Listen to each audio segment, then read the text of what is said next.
They said my barn offended their spiritual frequency. So Karen and her clipboard army tried to replace it with a chakra gazebo and a goat-friendly meditation dome. One guy showed up with a tuning fork. Another tried to evict my apple tree. They called my tractor aggressively masculine. So I stopped mowing and started documenting. By the time the fire hit, they'd already mapped my land under their name. That move, I speak fluent revenge and county code. I hadn't even finished repainting the damn fence when someone from the HOA called me a non-compliant resident, which was impressive considering I didn't know I had become a resident of anything beside the tax rolls. My name's Colton Mercer, and until last month, I lived a quiet life working environmental data for the state office. Most of my job was spreadsheets, GIS maps, and the occasional passive-aggressive email thread. But everything changed the day I inherited my grandfather's ranch in Red Valley, Wyoming, a beautiful, sprawling 15-acre piece of highland solitude with a hand-built barn, wild apple trees, and a natural spring so clear it looked like glass, the kind of place you think about when you're stuck in cubicle hell. So I packed up, traded Wi-Fi for wind chimes, and moved in. I thought I was escaping bureaucracy. 3 days after I arrived, a cream-colored envelope with golden embossing appeared in my mailbox like it was dropped off by a disappointed but well-dressed pigeon. "Welcome to Clearview Pines," it read, in cursive font that smelled like expensive toner. The letter went on to inform me, ever so politely, that due to a recent boundary realignment, my property now fell under the jurisdiction of the Clearview Pines Homeowners Association. Apparently, some map redraw 5 years ago had conveniently absorbed my grandfather's land into their upscale residential utopia. I reread the letter twice, then checked the return address again to make sure it hadn't come from a cult. The next day, a black SUV with tinted windows and a gold pine tree logo rolled up my gravel driveway like it owned the place. Out stepped a woman in her late 30s, wearing a power blazer and sunglasses the size of dinner plates. "Mr. Mercer, I'm Elizabeth Harrow," she smiled, though her eyes remained emotionally unavailable. "President of the Clearview Pines HOA. We just wanted to officially welcome you and go over a few community guidelines." I blinked. This land's been in my family since before zip codes. It's not part of any HOA.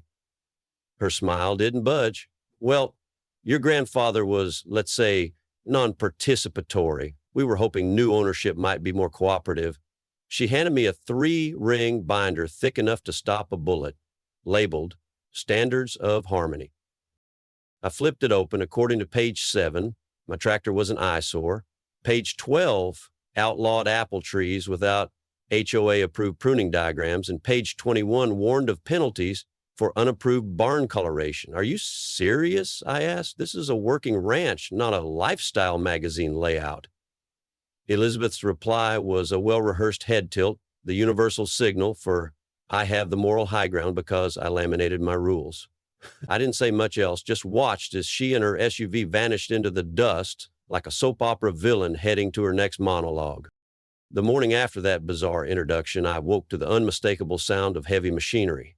From my porch, coffee in hand, I saw a backhoe, bright yellow and smugly, digging into the edge of my east fence line.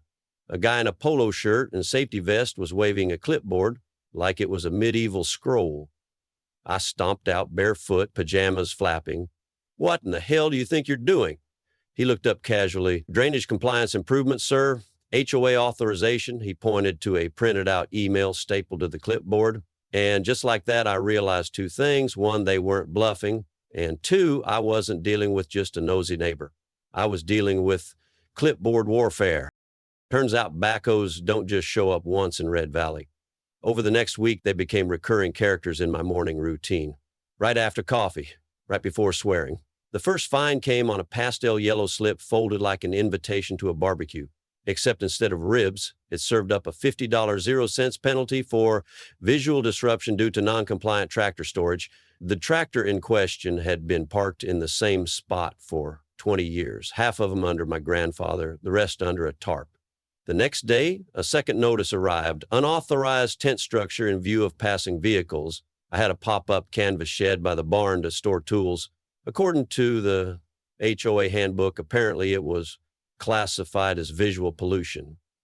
Day 3, The apple trees, yes. The same heirloom trees my great-grandfather planted were now obstructing communal energy flow. That one came with a glossy brochure about feng shui landscape. I wish I was kidding. The fines escalated like they were on commission. I tried calling the number listed on the violation slips, which connected me to an automated system that cheerfully said, press 1 for payment, press 2 to dispute, followed by a 45-minute hold time that ended with an unavailable voicemail box. By day 6, I had racked up over $600, 0 cents in penalties. The binder Elizabeth Harrell had left on my swing felt like it was swelling, absorbing my will to live. It even had a section labeled Color Theory Guidelines that rated barn paint schemes on a harmony scale. I thought about repainting the barn neon pink just to see how they'd react. Instead, I started photographing everything, time-stamping every movement near my property line.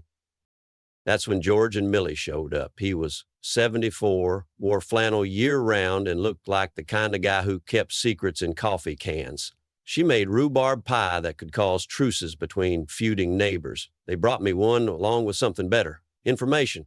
We've lived here longer than Clearview Pines has had a zip code, George said, eyes scanning my fence line like it might move. Your granddad was the only one who stood up to him, called him HOA Mafia. We all laughed. Then they made Millie rip up her roses. Millie nodded, sipping tea, with the expression of someone who had witnessed structural collapse. Emotional, not architectural. They say it's about harmony, she said, but it's about control. That's all it ever is. George leaned in. They want that spring of yours. Always have. That stopped me. What spring? I asked, though I already knew.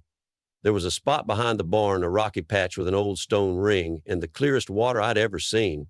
My grandfather used to call it the heart, and told me, don't ever let anyone mess with that water, Colton. Not the county, not developers, not even me. It remembers who owns it. A few days later, I noticed unfamiliar tire tracks near that exact spot, and a series of white plastic markers had been discreetly placed along the path, each one labeled with coded survey numbers. I checked the HOA fine list, nothing about the spring, nothing about boundary adjustments there, which meant someone was doing it off the books. So I made a quiet visit to the county records office and asked to see the digital boundary map for my parcel. The clerk, a young guy named Trevor with an energy drink in one hand and a haunted look in the other, pulled it up on his monitor.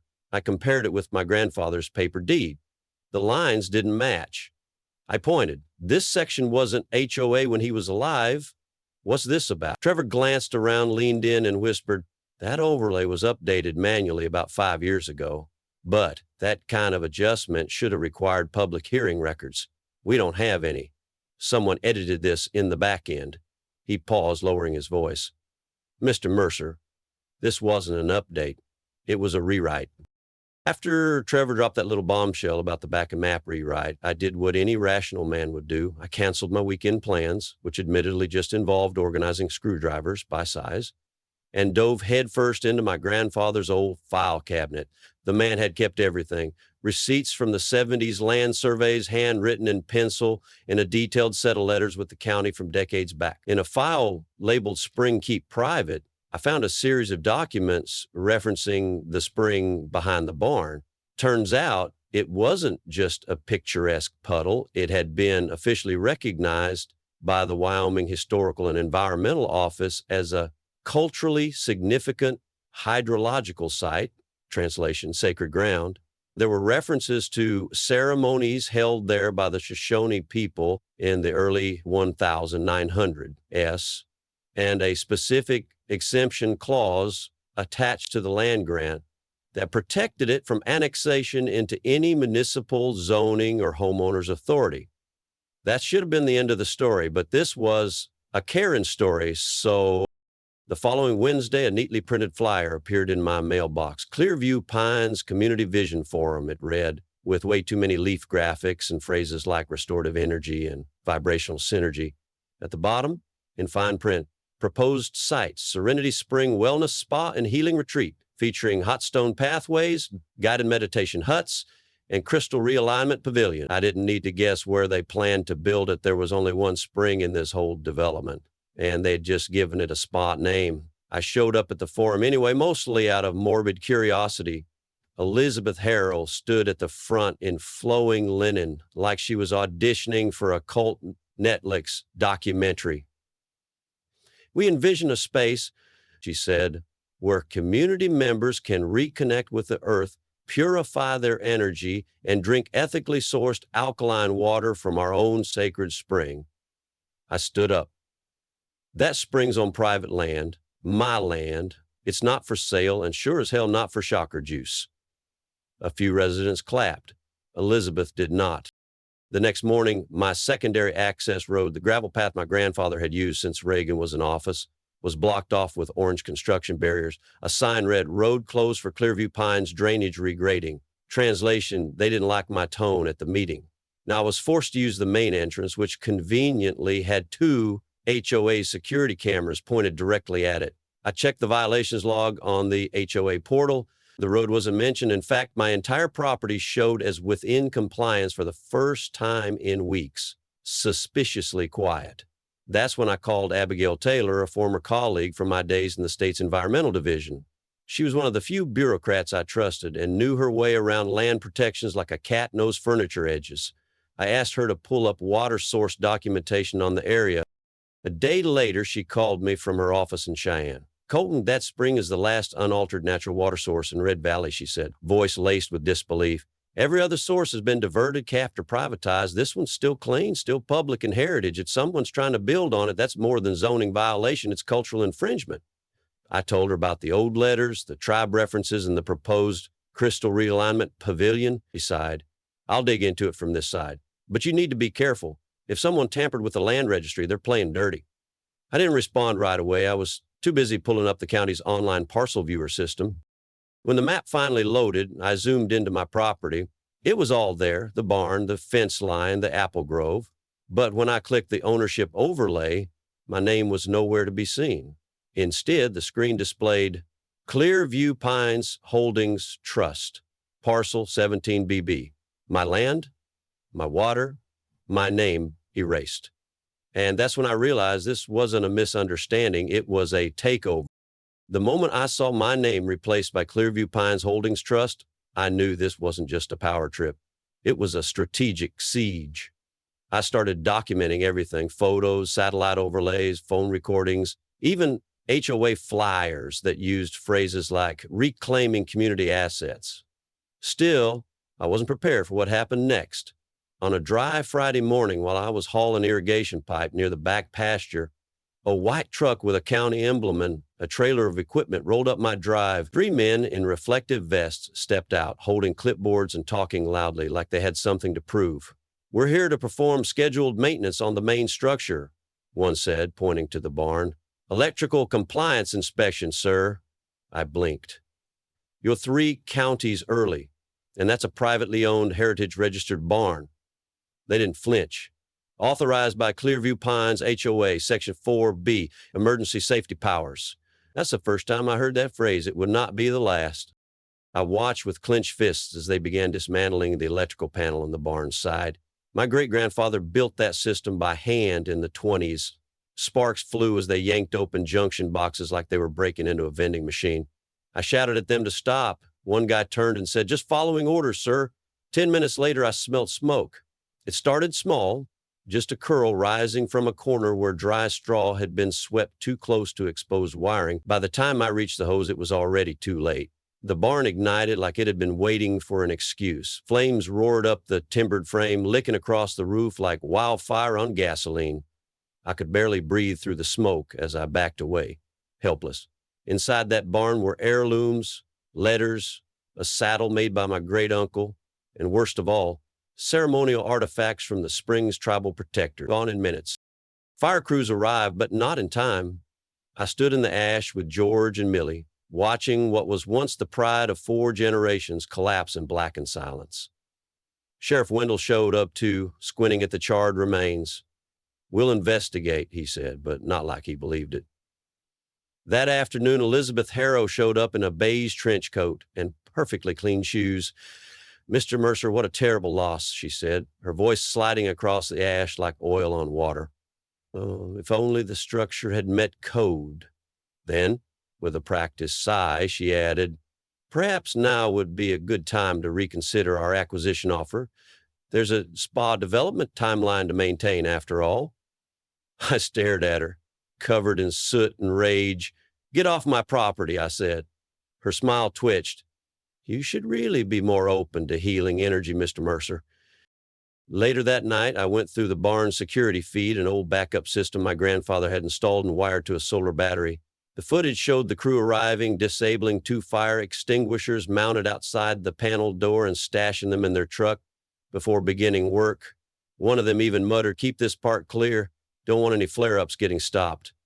The fire wasn't an accident. It was a damn ignition plan wrapped in legalese. I backed up the footage to 3 hard drives, 2 cloud accounts, and a thumb drive I mailed to myself. While combing through the ruins the next morning, I found something beneath the melted tool rack. A small metal lockbox, heat-warped but intact. I pried it open with a crowbar, and inside was a bundle of papers in a sealed pouch. Original water rights, land grant deeds with grandfather's notes, and a small brass key labeled Red Valley Bank, Box 732. I held it in my soot-covered hands like it was a loaded weapon, because maybe it was. And something told me whatever was in that box would be exactly what Clearview Pines didn't want me to find. The key was small, tarnished, and older than any bank lobby should legally tolerate, but it still fit perfectly into the deposit box at Red Valley Bank. The teller glanced up at me like she was expecting gold bars or bootlegged whiskey, but what slid out was better, at least to me. A manila folder labeled Mercer Land Conditions 1998 Variants, handwritten in my grandfather's bold, blocky style. Inside was a trove, the original conditional land grant approval for Clearview Pines, complete with signatures, maps, and a legally binding clause that made my pulse double. Their development permit wasn't permanent. It required a mandatory environmental compliance renewal every 20 years. And guess what? That 20-year mark hit in just under 30 days. If they failed to prove compliance with the original terms like preserving natural springs and wetland buffers, their development could be halted, amended, or outright voided. I didn't know land law inside out, but I knew someone who did. Judge Michael Trent, now retired, lived quietly in a small cabin near the far end of Clearview Pines. Back in my early days at the environmental office, he'd given a guest lecture about using zoning codes as a shield, not a sword. I knocked on his door that afternoon, still wearing smoke-stained boots and carrying the documents like they were nuclear launch codes. "Mr. Mercer," he said, eyeing the manila folder, "I take it you've come bearing proof of idiocy?" I opened it on his dining table. 5 minutes in, the judge sat straighter. "These signatures are original," he muttered, tapping the page. "And this clause, Section 9, means they're on borrowed time." He leaned back. "Well, son, you just found their Achilles hoe." From there, I went full forensic. Every hour not spent rebuilding fence or field was poured into research. I pulled satellite imagery showing that the wetland zones had been partially filled in, disguised as a golf cart trail extension. I dug up property photos from 5 years ago, compared to now, showing tree loss, stream rerouting, and concrete poured across erosion buffer zones. I filed Freedom of Information Act requests for HOA construction permits and flagged everyone missing environmental studies. I cross-referenced the day my barn burned with county work orders and found nothing filed, meaning that maintenance crew had been operating rogue. The deeper I dug, the more it felt like they weren't just bending rules, they were running a full Kamat yoga class on top of them. That's when I turned to the surveillance issue. I'd suspected for weeks that the HOA was watching me. The drainage pipe near my property line hummed oddly whenever I walked past it. One night, I unscrewed the cover and found a small black object nestled inside. Camera, microphone, battery pack, all wired up and pointed straight at my driveway. Cute. So I installed my own. I had bedded 2 wireless minicams of my own right next to theirs, camouflaged with a coating of dust and HO-approved beige. "Let's play surveillance ping pong," I muttered. Each day I checked my footage, logged their access patterns, and labeled faces. Elizabeth Harrell checked that pipe herself. Gregory, her right-hand clipboard, came by twice a week. One evening I caught a new face, burly ex-cop energy who seemed less convinced. He lingered, looked around nervously, and didn't replace the memory card. That hesitation planted a seed. With my archive of documents, environmental violations, and spy footage growing by the hour, I knew I had the beginnings of a case. But I also knew caring queens don't go down easy. They don't flinch at emails or legal warnings. They only panic when you touch their real currency, power, and reputation. So I wasn't going to yell. I was going to build a bonfire of evidence. And when the time was right, I'd light the match in front of an audience. What I didn't know yet was just how deep their operation ran or who from the inside might be ready to flip the script. They must have sensed I was getting close. Just 3 days after I started cataloging environmental violations like a man possessed, I received a notice by certified mail. Preliminary Condemnation Review, Parcel 17B. It was dressed up in polite legalese, but the message was clear. We're coming for your land, legally this time. The document cited public safety hazards following the barn fire and claimed that my property posed ongoing threats to the integrity of neighboring parcels. A hearing was scheduled for exactly 2 weeks later. 2 weeks, coincidentally or not, just 3 days before Clearview Pines land grant renewal was due. The timing wasn't suspicious, it was scripted. That same evening, just as I was reviewing drainage reports in my kitchen, someone knocked. 3 short taps, fast and nervous. I opened the door to find Natalie Phillips, Gregory's wife. I'd met her once at a community barbecue, back when people still pretended the HOA was neighborly. Now, she looked over her shoulder like she was in a spy thriller. I don't have long, she said, pressing a USB into my palm. Gregory would lose it if he knew I was here, but I can't stay quiet anymore. The drive contained internal HOA emails and meeting notes, 3 years' worth of digital breadcrumbs. One file made my hands go cold. A series of emails titled Strategic Removal, Mercer Property. They didn't say fire outright, but the phrasing was crystal. Ensure suppression devices are not on site. Electrical panel location confirmed. Delay response if possible. Another line chilled me further. Accelerated exit equals minimized legal resistance. So they had planned it. Burned the barn to break my will. I didn't sleep much that night. The next morning, I printed selected screenshots, redacted names, and drafted a flyer. Community, emergency meeting, transparency and property rights discussion. I hand-delivered them to every house within Clearview Pines. That Friday night, I stood in George and Millie's garage and turned into a makeshift town hall, facing a crowd of about 30 residents. I showed them the partial emails, satellite images, and explained the risk to everyone's property value if the land grant collapsed. You think they'll stop with me? I said. When they're done with my land, they'll find something wrong with your mailbox, your paint color, your dog's bark frequency? Nervous laughs, then nods, then hands going up with questions. That night, Judge Trent offered to help draft a collective legal motion against the HOA leadership. The mood shifted, the fear cracked, something new formed in its place, momentum. The next morning, as I was heading into town for more printer ink and maybe a sanity walk, I noticed something tucked under my windshield wiper. At first, I assumed it was another HOA citation, maybe for overuse of rural grit, but it was handwritten, carefully folded. I unfolded it and read, "They're prepping the back gate for equipment staging. Elizabeth doesn't trust the delay. She wants it finished before the renewal hits. You didn't deserve this. They've gone too far." Just the letter A, written in a firm but rushed scrawl. I looked around, saw nothing but wind and dust, but I knew exactly who it was from. Anthony Turner, head of HOA security. I'd seen his face in my surveillance footage. He was always looking over his shoulder, always hesitating. Now it looked like he was about to switch teams. And if the HOA was ramping up the timeline, then so was I, because next on my list wasn't just fighting condemnation, it was exposing every backdoor deal, every falsified report, and every smug smirk behind Elizabeth Harrow's designer sunglasses, and doing it before they laid a single foundation stone on stolen land. 2 weeks passed in a blur of affidavits, spreadsheet comparisons, and a growing pile of evidence so thick it needed its own desk. I didn't sleep. I barely ate. But when the day of the condemnation hearing arrived, I walked into the red Valley County Municipal Building sharper than a cactus in July. The room buzzed with tension. HOA board members lined one side like overcooked book club attendees. Elizabeth Harrow sat front and center, legs crossed, clipboard perched like a scepter. Across the aisle sat George, Millie, Judge Trent, and over a dozen residents who, up until recently, had mowed their lawns in silent submission.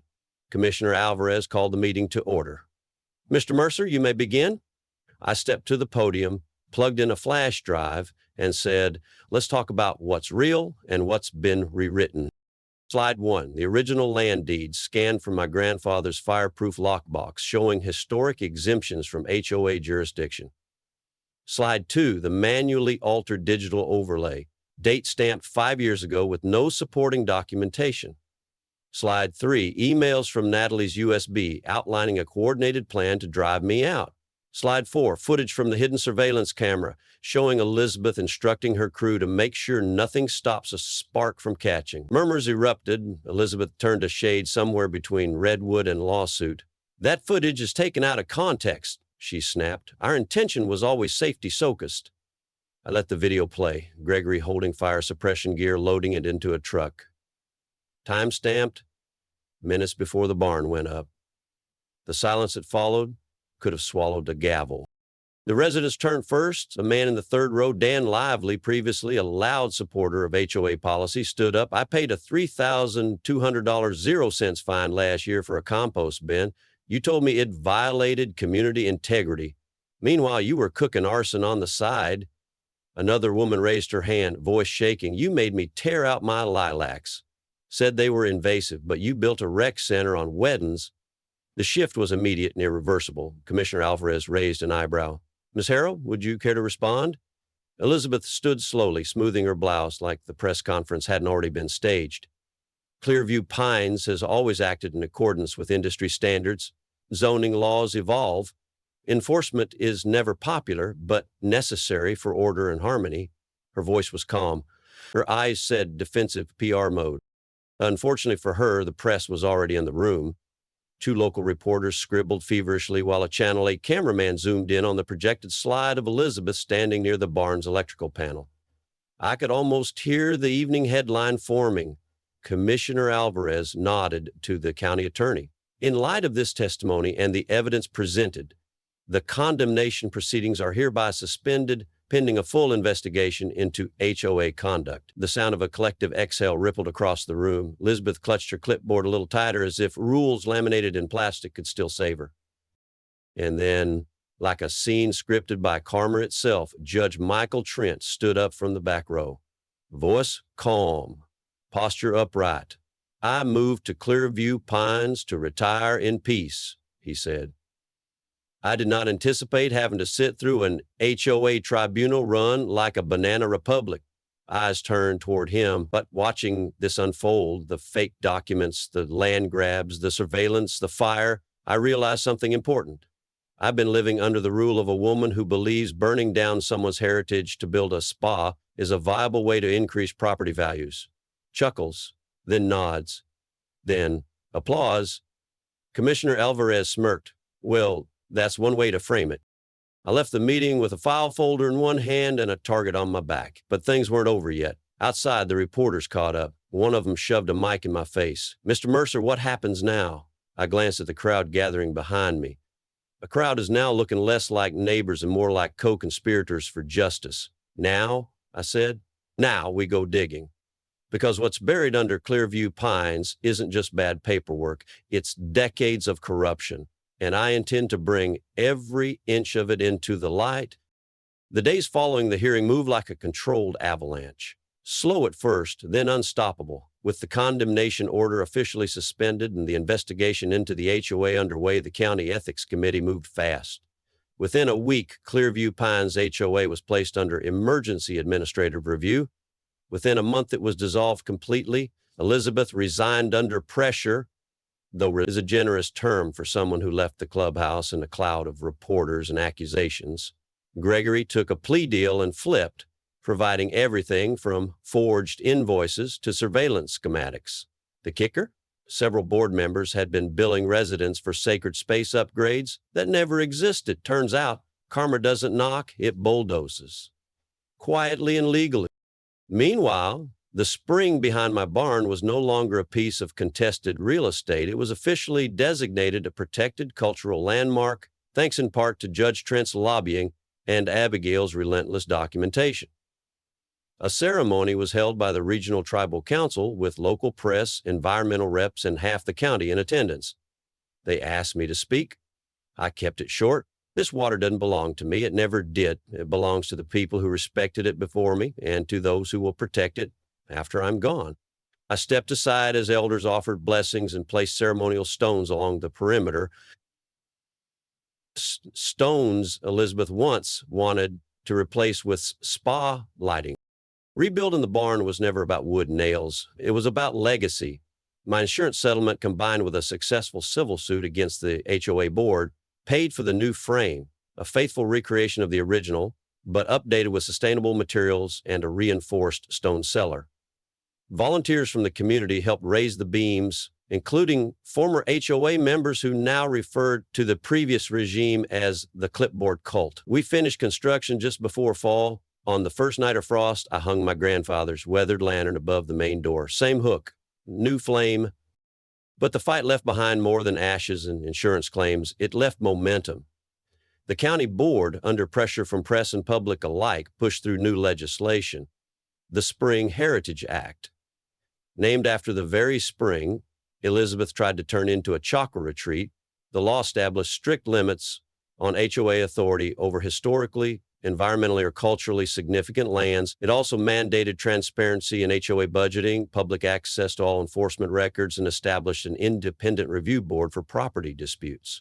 They offered me a role as community land preservation advisor, not a title I ever imagined holding, but one I now carry with pride. I accepted. After all, if there's anything I learned from this mess, it's that silence is just a blank check to the wrong people. On the first warm day of spring, the residents of Clearview Pines held a potluck near the base of the new barn. Judge Trent tapped a post in the ground and nailed up a sign, hand-carved and stained with care. It read, "Waterflows, K-Ran does." Everyone laughed, including Millie, who brought her famous rhubarb pie, now rebranded as Anti-Karen Cobbler. George gave a toast to Colton, who didn't just protect his land, he reminded us we still own ours. They clinked mason jars of lemonade like it was a peace treaty, and maybe it was. As for Elizabeth, last I heard she moved to Sedona, Arizona, where she now leads full moon alignment journeys under the name Alicia. Her website features quartz bowls, herbal tinctures, and an alarming amount of photos of her staring dramatically into the desert. The best part? Her reviews are brutal. One reads, "She spent 40 minutes yelling at my aura for being unbalanced." Another simply says, "She tried to ban my crystals for clashing with her energy grid." Fitting, really. Some people never change. But the land? The land remembers, and now it's protected forever. Sometimes standing your ground, it doesn't mean shouting the loudest. It means knowing when to pull a deed from a fireproof box, slap down a satellite map, and let the facts torch the fiction.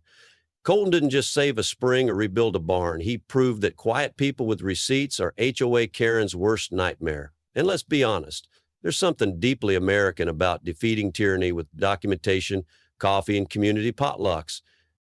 So next time someone hands you a 3-ring binder full of friendly guidelines, read the fine print, then check your property line.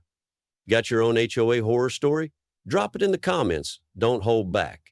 Like, subscribe, and share this with someone whose lawn violated the vibe, because justice tastes better with rhubarb pie.